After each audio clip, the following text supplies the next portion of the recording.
Picture this. It's the mid-1960s, and the Vietnam War is in full swing.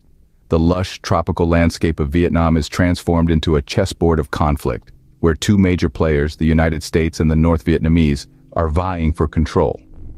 The North Vietnamese, fueled by a desire to reunify Vietnam under communist rule, are relentless in their pursuit.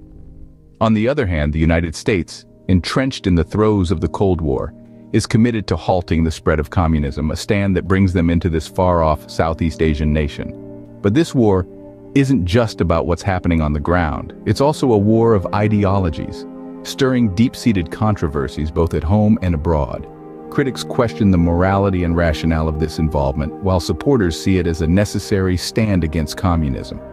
Now, let's fast forward to the end of 1967, a time when the North Vietnamese were planning a major campaign that would change the course of the war. As the world welcomed the Lunar New Year in 1968, North Vietnam launched the Tet Offensive, catching the South Vietnamese and American forces off guard.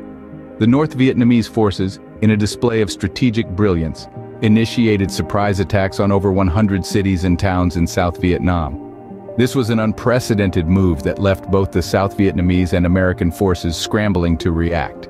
The initial successes of the North Vietnamese forces were remarkable. They managed to infiltrate even the most fortified of locations, including the U.S. Embassy in Saigon, a symbol of American presence in the region. This audacious move sent shockwaves around the world, as the seemingly invincible American forces were caught unprepared.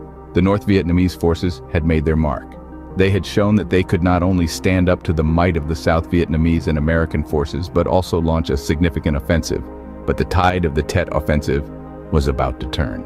Despite their initial success, the North Vietnamese forces couldn't sustain their gains. The South Vietnamese and American forces swiftly regrouped, pushing back against the attackers with relentless tenacity. The price was steep, with both sides suffering heavy casualties. Yet it was the psychological toll that proved most profound. The Tet Offensive shook the very foundation of U.S. confidence. It was a brutal awakening, an unmasking of the harsh realities of the war that had been hidden from public view. This shift was palpable, as the once distant war was brought closer to home. The American public began to question the purpose and the cost of a war that seemed increasingly unwinnable. The Tet Offensive, while a military failure for North Vietnam, marked a significant turning point in the Vietnam War. It was the moment when the American public's support began to wane, leading to the beginning of the U.S.'s gradual withdrawal.